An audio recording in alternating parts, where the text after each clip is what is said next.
My name is Rachel Shreve. I live in Santa Fe, New Mexico. I work for a program called Cooking with Kids, and I've done that for about 11 years. I've been married for 6 years. My husband is from here, but his mother is from Mexico. And I'm originally from West Virginia, so we have kind of a nice blending of different parts of the world.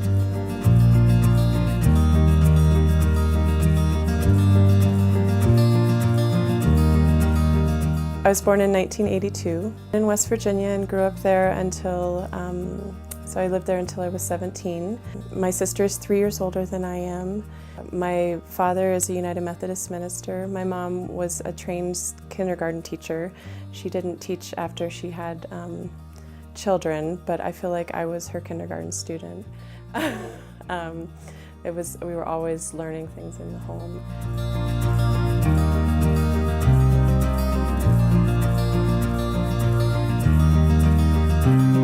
We used to go camping a lot. That was one thing that we really enjoyed. We had an old tent that was my grandfather's. It was an old army tent, one of those green canvas ones that smelled kind of dusty. And you couldn't touch the walls, like if it rained or if it was damp, you couldn't touch have your hands or anything touch because it would leak. So we used to all pile in the tent, and we had a family dog who my mom used to always the dog loved her best, and she would put her in the sleeping bag with her to keep her warm. So, and we finally graduated to get a better tent. But my dad used to he'd even put it up in the backyard sometimes, and we'd camp in the backyard.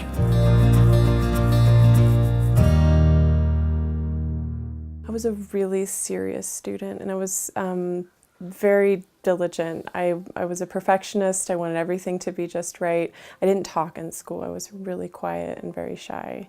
I loved music as a kid.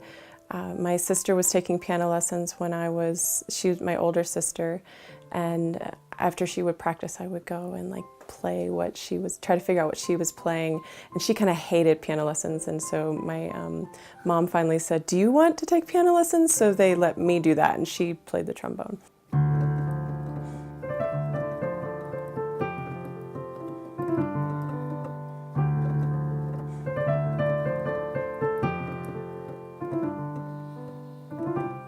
I actually started playing music for my family's church when I was 13. So I was hired to play the organ, and to accompany the choir. And that's always been a real part of my spiritual life, of how I express myself and how I relate to the world, is through music.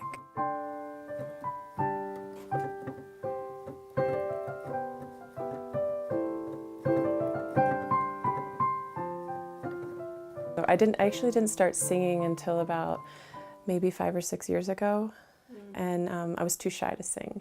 And even playing music, I loved to play music by myself, and I did play for the choir.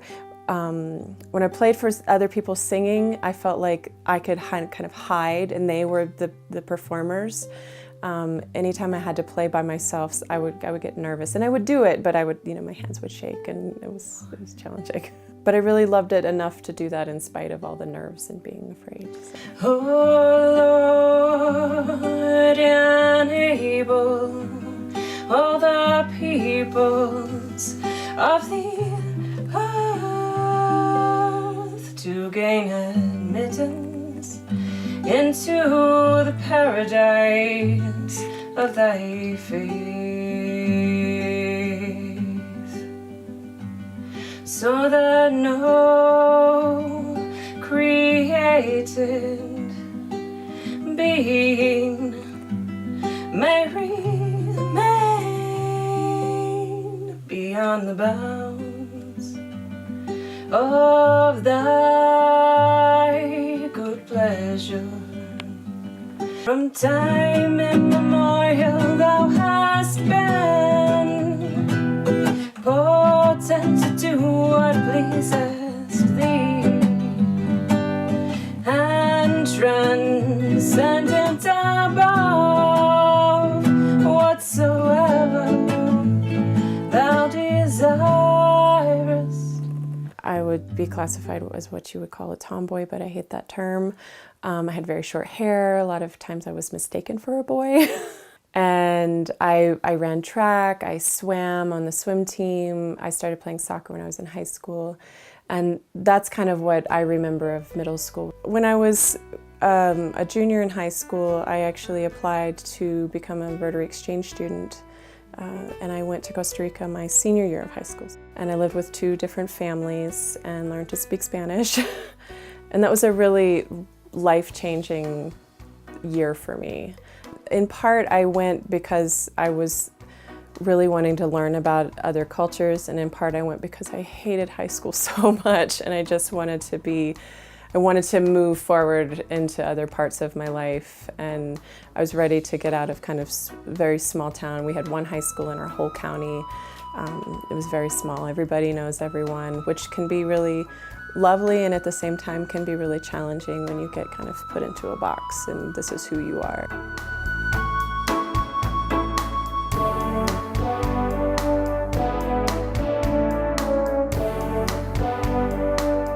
So after I finished that first year, I was invited to serve as an interpreter on a trip to Iquitos, Peru, which is in the northern part of Peru. It's actually a city that's an island because it's surrounded by 2 rivers. There aren't a whole lot of cars. They're mostly motorbikes, and a lot of people get around by taxi boats. It was really amazing.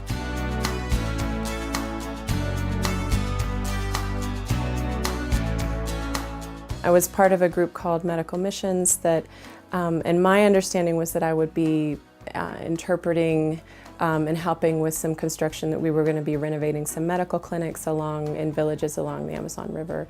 So that was for 6 weeks while it was the summer after my freshman year of college.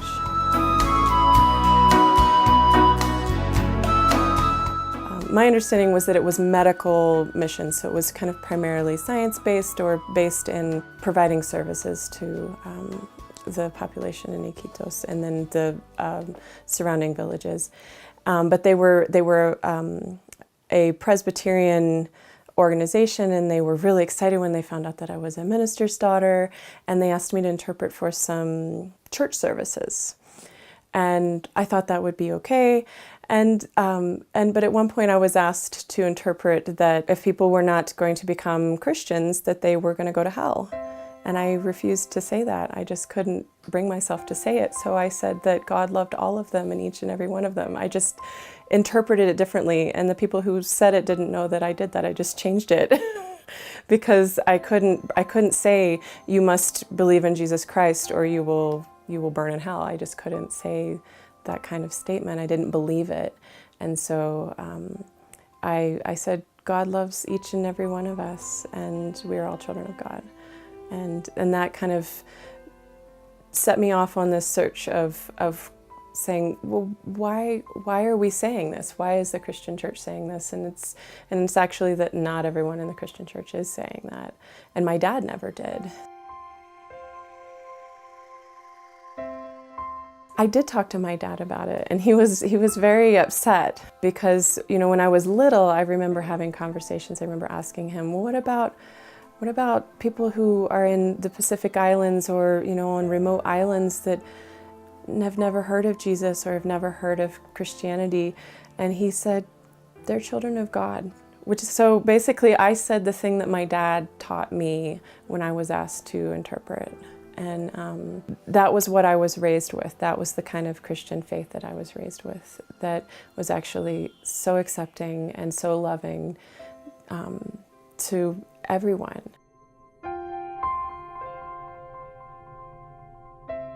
I ended up also talking to my best friend from high school. My best friend's name is Christina. And she moved into our town with her family when we were both 15. And funnily enough, we don't actually remember when we met. We just were friends. I knew of her for the first year that she was there. I knew who she was. She kind of knew who I was. And then we just started eating lunch together. And I don't remember introducing myself or meeting her in that way. It was just like we were fast friends immediately. We used to talk about all sorts of things. And she was probably one of the key people in my life that helped me get over a lot of my shyness and kind of bring me out of my shell and share things about who I am as a person. And so we often talked a lot about spiritual things. And her family was, they were Baha'is, and I had never heard of that. And I even asked my dad, and he knew what he knew was not was not really accurate either. But over time, it's interesting. My dad's become very interested.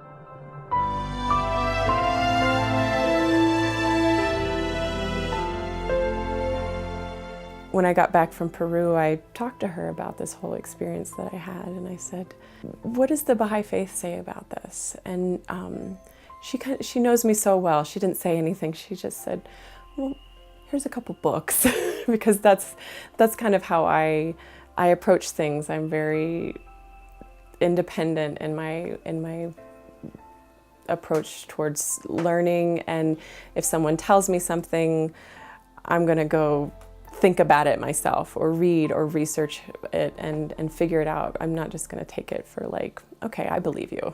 So I started reading some of the things she gave me and just realized that the Baha'i faith just embraces that element of Christianity that my family raised me with, and just said, and that same idea that we're all one family. This light just clicked on, right?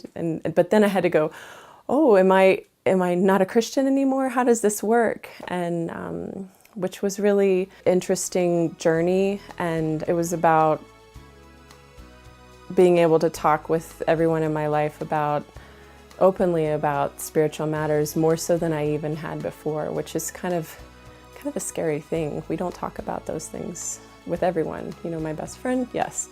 Sometimes with my father, yes. But not with everyone that you know. And when something that's so life-changing happens, you want to share that with people.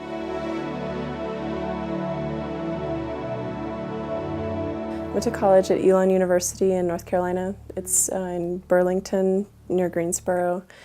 And I called her. She was in college in West Virginia.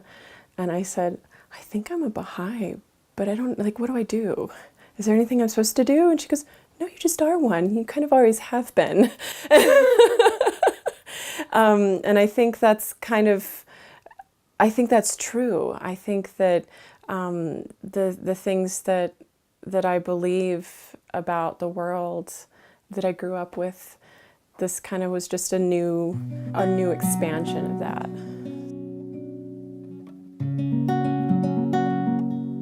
When I went to Costa Rica, actually, she gave me a prayer book, and some of the words in that prayer book, some of the prayers in that prayer book actually got me through some really lonely times, because when you're in a foreign country, you don't know the language, and you spend a lot of time in your head, and it can be very lonely, and they were really quite comforting words, and I used to walk to school every day and kind of say some of those prayers. So I ended up having Baha'i prayers memorized before I had been a Baha'i. I adore thee by thy might, oh my God. I adore thee by thy might. Let no harm beset me in times of tests and in moments of heedlessness. Guide my steps right, guide my steps right through thine inspiration. Guide my steps right, guide my steps right through thine inspiration.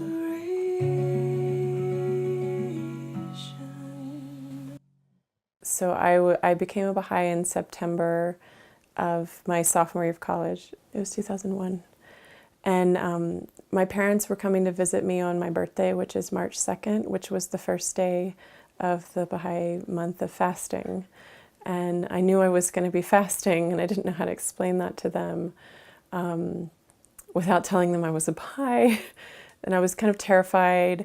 And I told my mom first, and then I told my dad. And actually, they both said they kind of knew, which is strange. Mostly because I was just being myself and having conversations with him on the phone. And maybe I dropped hints. I don't know. I never said the word Baha'i. And they both said, we just believe it's really important you have a relationship with God. And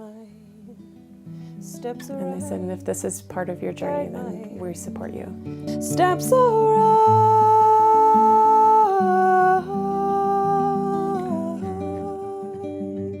through the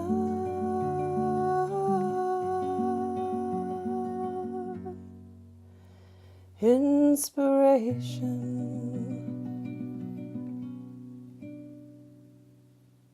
I looked at moving out here when I graduated college, and I didn't.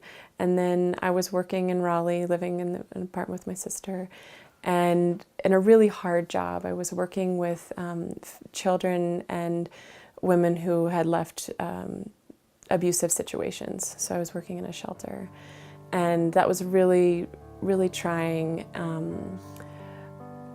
I feel very called to be of service in my life, but that one was too hard to maintain for a long time. And so I was just feeling like I need to go and take a deep breath somewhere. And so I thought I was going to take a 6-month sabbatical. I quit my job, but I thought I'll come out here for 6 months and see how it goes. And I stayed for 11 years.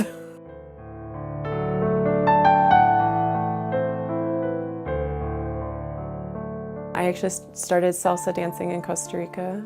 I was not very good.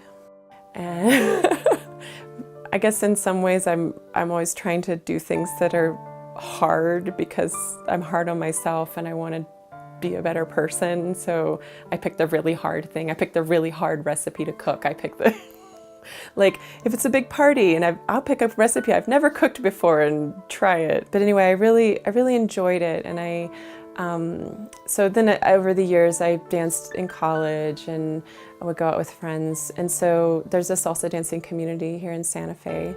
And I would just go out, and we met one evening and danced, and we became, you kind of know the people in the salsa community, but maybe you don't hang out with everyone. You feel like you're friends, you have a camaraderie with them. And so we danced for about a year, and then I ended up going to a party, a salsa dance party. All of my friends had bailed on me, and I went anyway. And I walked in, and my husband's name is Gene, and I saw Gene, and I went, oh good, Gene is here. I can talk to Gene, it'll be okay. And as it turns out, it is. I can talk to Gene. We ended up getting married. I mean, so we have that in common, but so many other things too.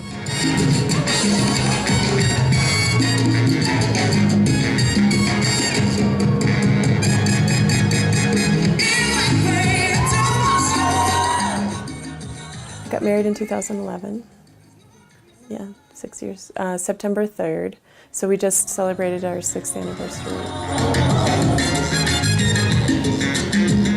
We got married here because Santa Fe is a destination wedding. Everyone, and actually, I think about 12 members of my husband's family came from Mexico, which is a big deal. And probably 75% of the people at the wedding were from Gene's side of the family.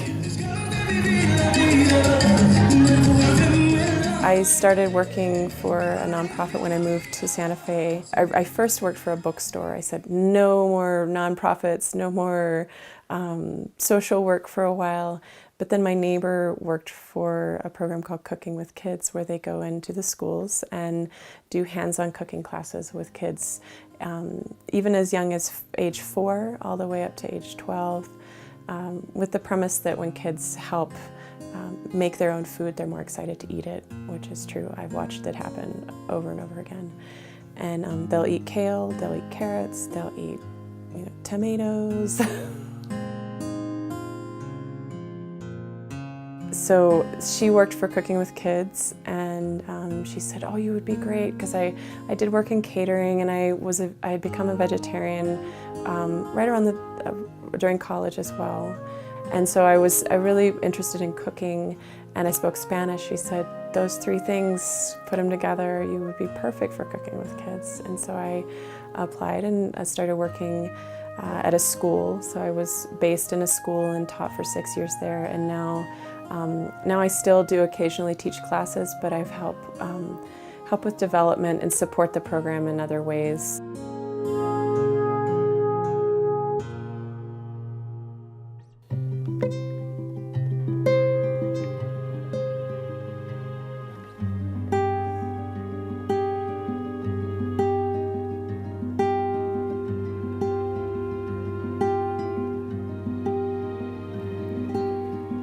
It doesn't matter your past. If your heart is searching, the answer will come like a breeze.